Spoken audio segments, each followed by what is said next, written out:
Nagpanggap po akong pipi at bingi. Kung hindi ko po ito maabot, ay papaluin po ako at di pa ako papakainin. Ang kagandahan, sa aming landscape sa mansyon niya, sinasampan niya po kami at pinahampas. Dating po si Kibuloy, sakay ng chopper, may dala po siyang mga malalaking bag na laman po ay mga iba't ibang uri ng baril. At nilalatag po ito sa tent, nakatabi po ng mansyon niya. Minsan po pumupunta din po doon si former President Rodrigo Duterte at former Mayor Davao Mayor Sara Duterte. At pag umaalis na po sila doon sa Glory Mountain, dala na po nila yung mga bag na siya pong bag na nilalagyan po ng mga baril. Floor para basahin ang inyong affidavit. Ako po si alias Rene. Nasa 8 taong gulang at nakatira po sa Pasay City matapos manumpa sa ilalim ng batas at nagsasaad. Na-convert ako sa Kingdom of Jesus Christ noong 2015 sa pamamagitan po ng aking pagiging miyembro ng Keepers Club International, na isang youth organization ng simbahan na nagre-recruit sa mga paaralan. Kasama ng aking high school sa Tacloban City. Nag-aalok po sila ng fake scholarship para maengganyo po ang mga kabataan. Pag nahumaling ka na po sa kanila, unti-unti na po nilang ipapakilala si Apollo Kibuloy na siya daw ang anak ng Diyos at siya ang may-ari ng sanlibutan. Pumasok ako sa full-time ministry dahil sa paniniwalang iyon at buong pusong inalay ko ang aking sarili sa kingdom. Sinabihan po kami ni Kibuloy na iwanin namin ang aming pag-aaral, ang aming pamilya at aming mga pangarap sa buhay dahil kailangan namin mag-focus sa mga ipapagawa niya at para daw kami ay maligtas sa aming mga kasalanan. Pagkatapos po ng aking baptismo, pinang-area po agad ako at ang ibig sabihin po nito ay ang araw-araw na panlilimos sa mga kalsada, mga restaurant, plaza, mga malls at mga bahay at may mga tinatawag na goal, ukuta kami araw-araw na dapat naming makuhang pera. 3,000 po ang aking goal everyday na kailangan ko po ito makamit. Nagpanggap po akong pipi at bingi. Kung hindi ko po ito maabot, ay papaluin po ako at di pa ako papakainin. Pag bare months naman po, o mula September to December, ay mas puspusan pong aming pamamalimos. 1.5 million pong aking goal na kailangan ko makuha at maibigay kay Kibuloy sa loob po ng 4 na buwan. Kaya 8 a.m. to 11 p.m. ako namamalimos. Halos wala na pong pahinga at kain. Gumagamit din po kami ng mga fake charity para mas nakakaawa kami tignan. Kalaunan po ay naging youth leader po ako at naging task ko po ang pagre-recruit sa iba pang mga kabataan na umanib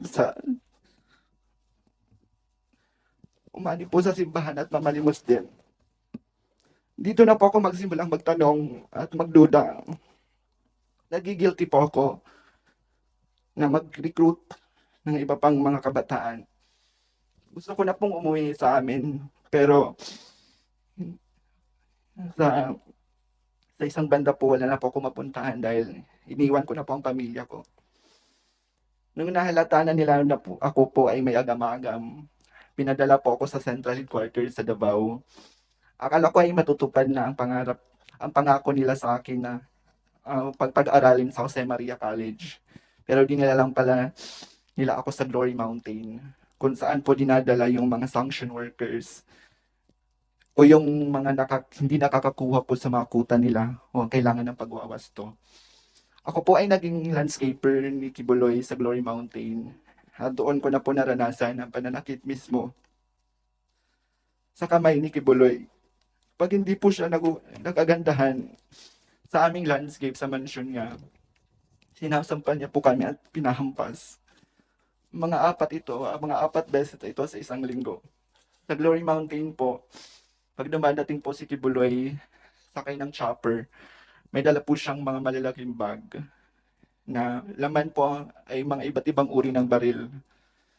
At nilalatag po ito sa tent, nakatabi po ng mansyon niya. Minsan po pumupunta din po doon si former President Rodrigo Duterte at former Mayor, Davao Mayor Sara Duterte. At pag umaalis na po sila doon sa Glory Mountain, dala na po nila yung mga bag, na siya pong bag na nilalagyan po ng mga baril. Noong 2020 po, nagpaalam po ako na umuwi sa amin dahil hindi ko na po kaya yung pananakit ni Kibuloy. Inassign naman po ako pero hindi po ako pinayagan. Inassign naman po ako sa personal assistant ni June Andrade na isang sa mga mataas na opisyal ng Kingdom. Dito po ako nakaranas ng mga sexual abuse. Pinipilit niya ako na pinipilit niya po ako i-blowjob at i-masturbate siya. May basbas naman daw ito kay Kibuloy. Sinumong ko ito sa Executive Secretary ng Kingdom at CEO ng McDonald's KJC na si Eleanor Cardona. Pero di ako hindi po naniwala bagkos pinagalitan ako sinampal dahil grabe na daw po yung yawa sa loob ko. Pinag-fasting ako ng 7 araw na walang kain. Gusto ko na pong tawagan yung family ko para humingi ng tulong. Pero wala na po akong cellphone. Kalagitnaan po ng 2020, ako po ay na-assign sa SME9 News sa Makati bilang po researcher. 8 a.m. to 4 p.m. po yung duty ko sa newsroom. At 6 p.m. to 11 p.m. naman po ako namamalimos. Si Tina San Pedro po, na boss namin sa SMNI. Kaya siya din nagsasabi sa amin na kailangan namin ma-hit yung aming mga goals. Minsan din hindi ko po ito naaabot dahil na rin sa pagod sa duty sa newsroom. Kaya sinasampal po ako at hinahampas ng libro ni Tina San Pedro. 2021 po ako umalis ng tuloy ng Kingdom. Buong loob ko at kahit natatakot ako. Sabi ko hindi na ako magpapapigil pa. Nung unang araw yun nila ako payagan. Pero kalaunay pumayag sila matapos ko sabihin na kakasuhan ko si Tina San Pedro.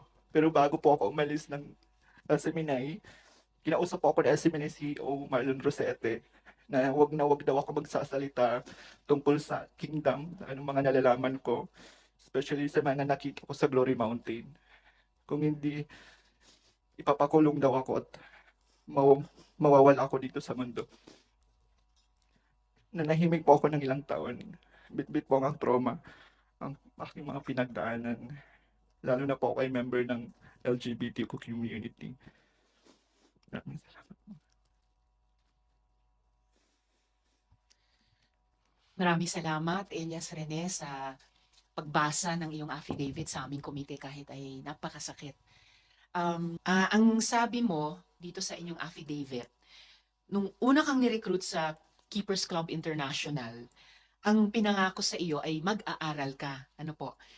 Natuloy ba na makapag-aral ka pagkatapos mong ma-recruit? Yun po yung pinangako ni Kibuloy sa amin sa mga youth na papag-aralin kami sa Jose Maria College.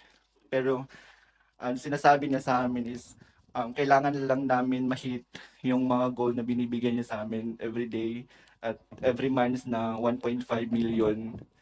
Sabi na is next year mag-aaral na kami pero hindi naman natuloy.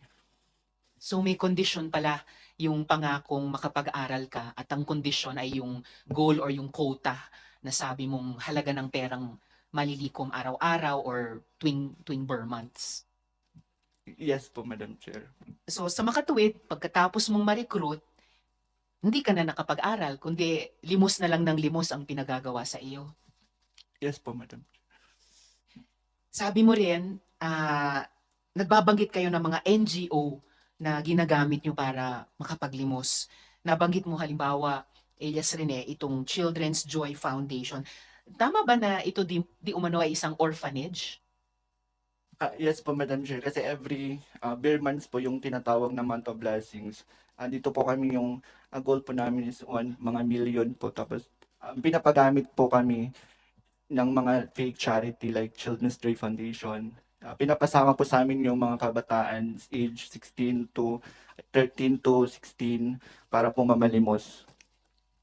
So, ano yung utos sa inyo na sabihin tungkol dito sa Children's Joy Foundation or yung iba pang mga NGO di umano, or anong utos sa inyong sabihin tungkol dito sa mga bata, mga teenager na kasama nyo na 13 to 16 years old?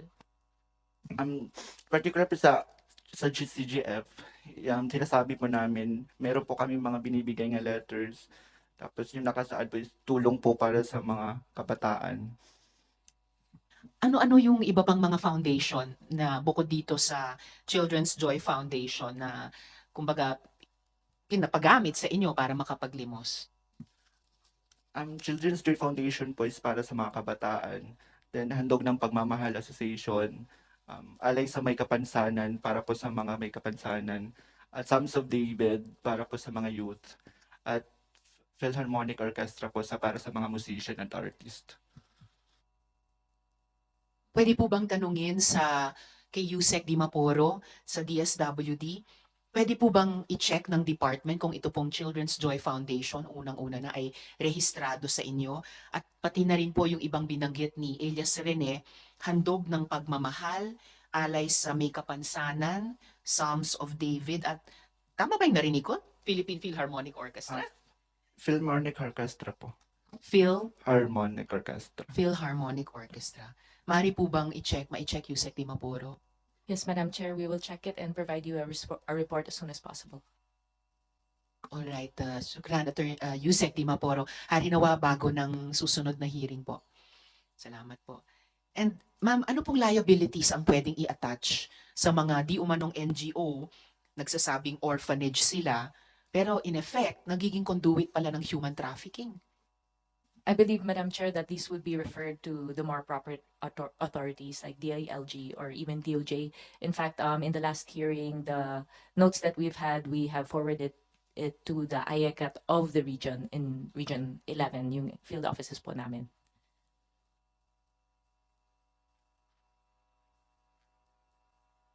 Salamat muli, Yusek Dimaporo, also for that update na very welcome po sa pandinig ng komite na after the very first hearing, the last hearing, nag-coordinate na pala kayo sa IACAT, which of course counts in its membership also yung sinabi nyong mas appropriate agencies tulad ng DILG, DOJ. But still, the committee values equally po yung participation po at yung response ng DSWD sa course ng aming investigation. So salamat po para dyan, ma'am. Ilse Rene, balik ako sa iyo. Sabi mo din dito sa iyong affidavit na nagtrabaho ka sa SMNI bilang researcher. Pero sa gabi, ikaw ay pinapalimos. Ganun ba yung ano? Ganun ba sa SMNI? Researcher by day, pulubi by night? Yun ba yung utos sa inyo? At sino yung nag-utos ng ganito sa iyo? Opo, Madam Chair, researcher po ako sa SMNI News sa umaga. Tapos after duty po namin, 6 to 4 8 a.m. to 4 p.m. po.